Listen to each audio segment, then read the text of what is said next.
뒤, 옆 다 보셔야 됩니다. 제가 무슨 말씀을 드리느냐 하면 질문을 할 때 아이들을 유심히 관찰하셔요. 그리고 그 상황에 맞는 질문을 하셔요. 근데 보통은 부모가 관심 있는 질문을 많이 하시거든요.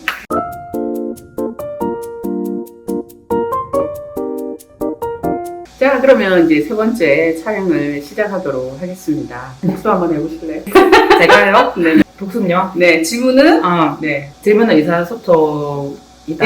네, 그거는 정말로 확인하시고 또 기억하시면 좋겠습니다. 그래서 질문은 나의 문, 상대방의 문을 열어주고 나의 문을 열어주는 거다. 그래서 좀 어려운 이야기로 하면 나와 타인 사이에는 항상 이렇게 공간이 있습니다. 심리적인 공간이라고 그러거든요.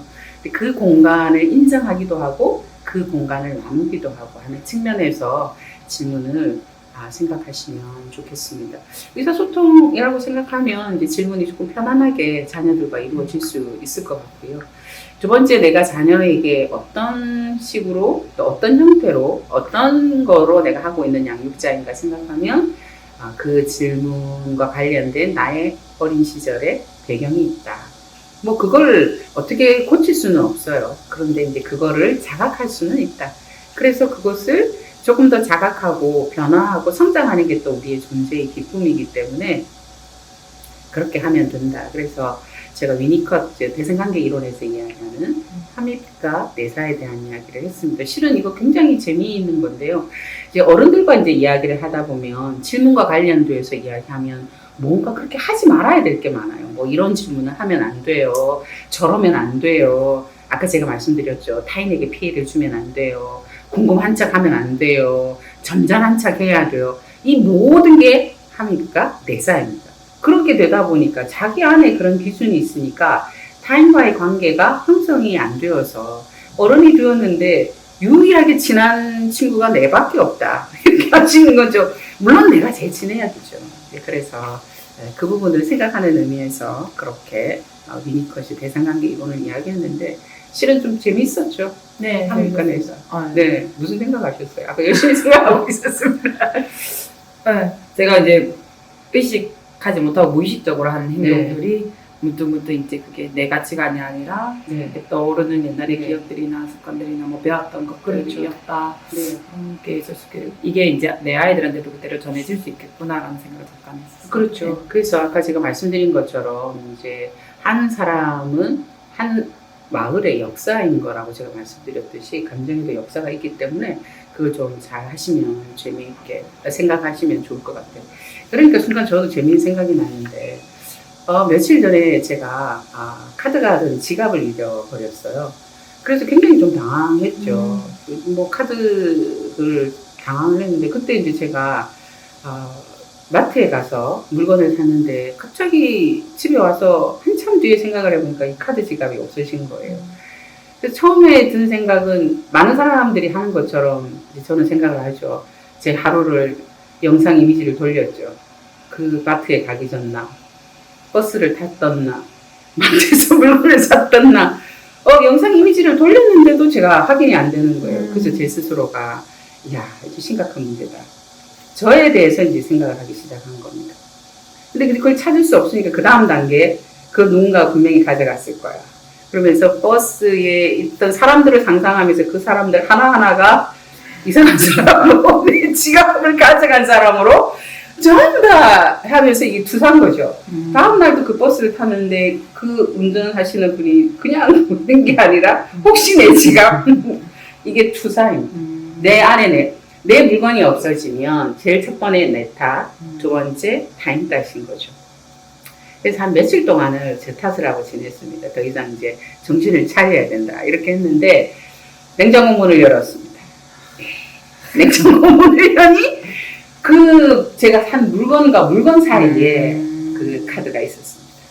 그래서 제가 또 어떻게 했는지 압니까? 카드를 찾고 나서니까 감사합니다. 이 감사합니다라는 말은 저희 어머니가 매일 하시는 이야기입니다. 그러므로 그것도 저의 내사입니다. 근데 이렇게 우리의 일상에서 보면 이렇게 함입, 투사한 내사들이 늘 끊임없이 있습니다. 그래서 이 재미난 이야기를 해드리는 건 그래서 어쩌란 말이야가 아니라 내 안에 그런 것이 있구나. 자유롭지 않은 거죠. 그런 이제 말씀을 드립니다. 재밌으셨습니까? 모르겠는데. 자, 그러면 어떻게 부모가 질문을 해야 할까요? 박 선생님은 몇 가지 유형으로 좀 정리를 했으니까 좀 정리해 보시면 좋을 것 같아요. 아, 주변 네네. 이제 아기 키우는 엄마들에게 질문을 어떤 걸 자주 하는지 물어봤습니다. 그랬더니 첫 번째 결과를 확인하는 질문. 이거 다 했어? 뭐 밥 다 먹어서 정리했어? 하고 싶은 네. 게 다 했어?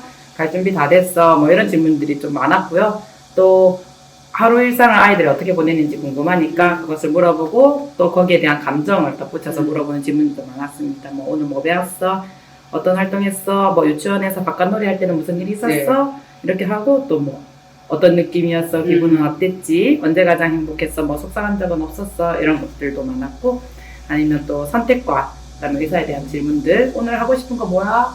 너는 뭐가 되고 싶어? 오늘 저녁 뭐 먹고 싶은 거 없어? 뭐 등등과 같이 이렇게 네. 하는 질문들이 네. 아마 이 질문을 이제 박 선생이 질문을 하고 어떤 질문을 했어? 라고 하는 것들을 대한 질문에 답을 해주신 분들 감사드리고요. 뭐 여기에 대한 이제 정확한 답을 없고 이제 제가 지금까지 이제 말씀을 드렸던 게 뭐냐면 질문은 의사소통이다. 근데 우리가 의사소통을 할 때 세 가지에 대한 관심이 있다. 하나는 나, 그 다음에 두 번째는 너, 그 다음에 세 번째가 상황입니다. 그런데 실은 평생 나를 성장시키는 건 나일 수밖에 없고 나는 타인을 변화시킬 수 있지만 영향은 줄 수 있지만 변화시키는 건 굉장히 힘듭니다. 그러면 변화시킬 수 있는 건 상황. 예, 상황을 변화시킬 수 있습니다. 이 아이가 상황을 변화시킬 수 있는 자녀로 성장하는 데 관심을 가지셔야 됩니다. 그러므로 질문도 상황에 관련된 거면 좋겠죠. 이 아이가 이 상황을 어떻게 인식하고 있는지, 두 번째 이 상황을 어떻게 변화시킬지에 대한 관심을 부모들이 가지면 좋은데요. 질문과 관련되어서 이제 자녀들의 발달 상황을 제가 한 두 가지 정도 말씀을 드리면요. 첫 번째는 아이들의 질문의 양식이 이제 거기에 답을 하는 양식들이 보통은 만 3세 전에는 어떻게 대답을 하는가요? 너 이거 했어? 했어 안 했어? 그렇죠. 그대로. 예, 있는 그대로 했어? 안 했어. 했어? 안 했어. 요 정도입니다. 그러니까 확인하는 거죠. 아까 첫 번째 질문이었죠. 너 이거 했어?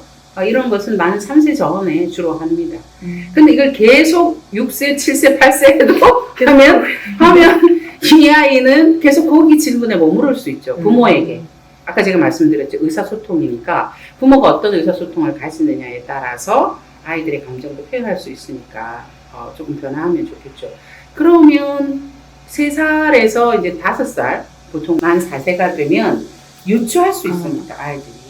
그러면 이제 보통은 이제 질문을 그렇게 해주면 좋겠죠. 아이들이 유추할 수 있도록. 유추할 수 있는 질문은 어떤 게 가능할까요? 동화책을 읽었어. 그러면 이 동화책과 저 동화책은 어떤 점에 차이가 있어? 유추거죠. 그렇죠. 네가 이걸 선택했어. 이걸 선택한 것과 형이 선택한 것과는 어떤 차이가 있었어? 이렇게 그 다음 단계의 아이들에게 질문을 만 4세가 되면 유추를 할 수가 있습니다. 엄마의 마음은 뭐다? 이렇게 유추도 가능해요. 그래서 유추를 할 수 있는 질문을 조금 해주시게 도와주시면 좋겠죠. 그러면 아까 세 번째 선택에 대한 질문을 주로 하신다고 했잖아요. 그걸 유추하는 걸로 조금 바꾸면 어떻게 할 수 있을까요?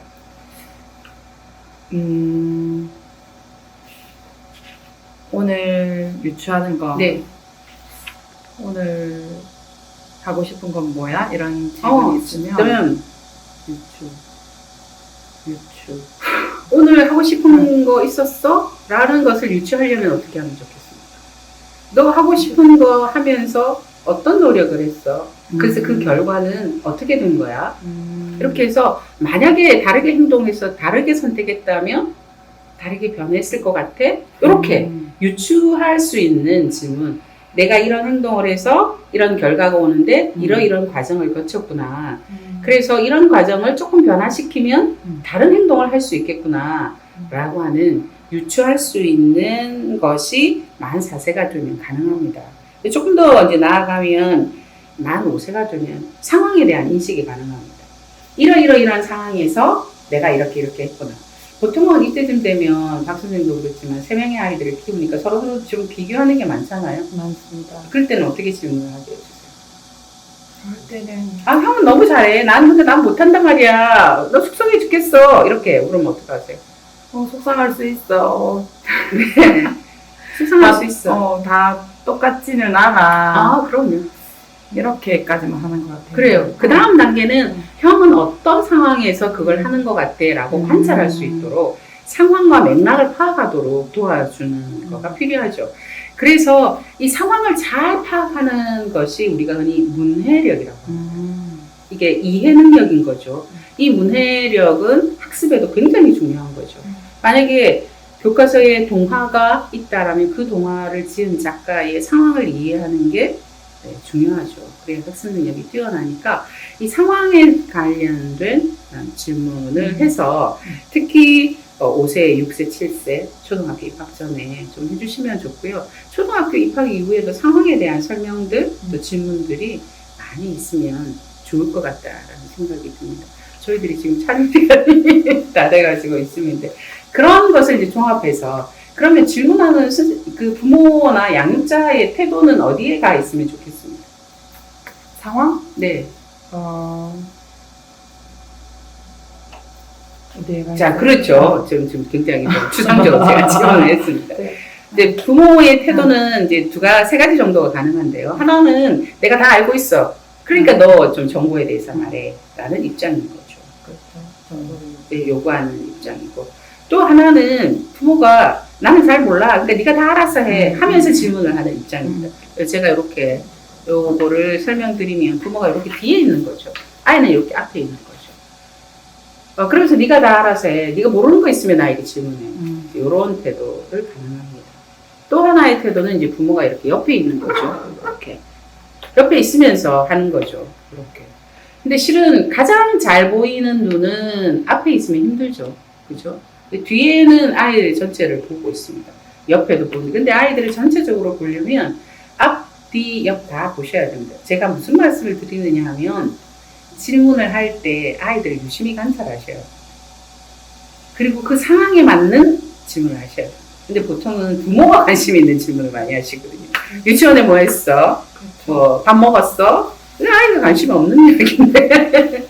그러니까 아이들을 잘 관찰해서 이미 아이들은 이미 많은 걸 보여주고 있거든요. 그렇게 해서 질문은 제가 아까 말씀드린 것처럼 의사소통이기 때문에 그 아이의 문을 들어가는 거잖아요, 부모님이.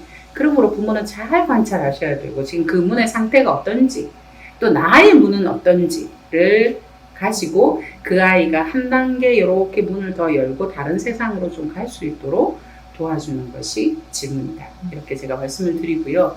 그 다음에 이 질문을 하는 목적은 아이들이 상황을 바꿀 수 있는 존재가 되기 위한 것이기 때문에 자기 감정을 잘 표현해야 된다. 근데 자기 감정을 잘 표현하지 않는 것 중에 하나가 자기가 표현하면 두려울 거라는 생각이 있어서 감정에 대한 질문을 하는 것도 좋습니다. 너는 오늘 유치원에서 어땠어? 어떤 감정을 느꼈어? 즐거웠어. 그런 즐거움을 느끼는 너에 대해서 어떻게 생각해? 어떤 감정을 가져? 나는 굉장히 자랑스러워. 이렇게 말할 수 있거든요. 이게 이제 상황을 조금 바꿔줄 수 있는 질문이라고 생각이 듭니다. 어떻게 조금 정리가 되셨어요? 네. 정리되고 제가 아이들의 질문들이 이제 아이랑 대화하던 그런 것들이 생각이 들어가지고 조금 빠져 있었네요. 네. 박 선생님은 지금 아이들을 어려서 지금 막 굉장히 크고 있고 곧 이제 초등학교에 입학을 하게 될 거거든요. 쌍둥이가. 그래서 아마 굉장히 또 생각이 많을 것 같고요. 또 이것과 다르게 지금 다른 양육 상황에 계신 분들도 있을 거예요. 또 뭐 그랬을 때 부모님들이 이번 동영상을 통해서 제가 꼭 말씀드리고 싶은 거는 질문에 대해서 내가 지금 어떤 자세를 가지고 있는지 그러면 자녀뿐 아니라 부부 사이 또 다른 관계에서도 자신을 조금 성장시킬 수 있는 계기가 되지 않을까 생각됩니다. 마지막으로 오늘 제가 좀 이야기를 좀 많이 했습니다. 이제 제가 정리드리고 싶은 거는 자신의 태도를 조금 이렇게 성장시키려고 하면 내 안에 부모로부터 그냥 이렇게 꿀꺽 먹은 함이 또 내 안에 든 내사 그냥 부모님의 태도를 그냥 그렇게 받아들였던 거를 좀 자각을 해서 그것으로부터 좀 자유롭게 되면 좀 질문도 자유롭지 않을까 이렇게 생각합니다. 마지막으로 인사를 또 박 선생 한번 드리세요. 저는 이제 이거 이제 교수님이랑 같이 주제를 얘기하면서 이렇게 주변에 아이 키우는 부모님들께 이렇게 여쭤보거든요. 그랬을 때 함께 고민해주고 함께 이야기를 나눠주신 분께 정말로 감사드린다는 말씀 드리고 싶고 앞으로도 같이 계속 고민을 이렇게 나눠갔으면 좋겠습니다. 네, 더불어 저도 감사드립니다. 저희들의 동영상은 저희들 것만 아니라 지금 함께 갖고 가는 거기 때문에 옆에서 격려해 주시고 힘 주시고 시청해 주시는 분들 너무 감사드립니다. 그러면 저희들 8월 지나고 또 선선한 가을 9월에 뵙겠습니다. 감사합니다. 감사합니다.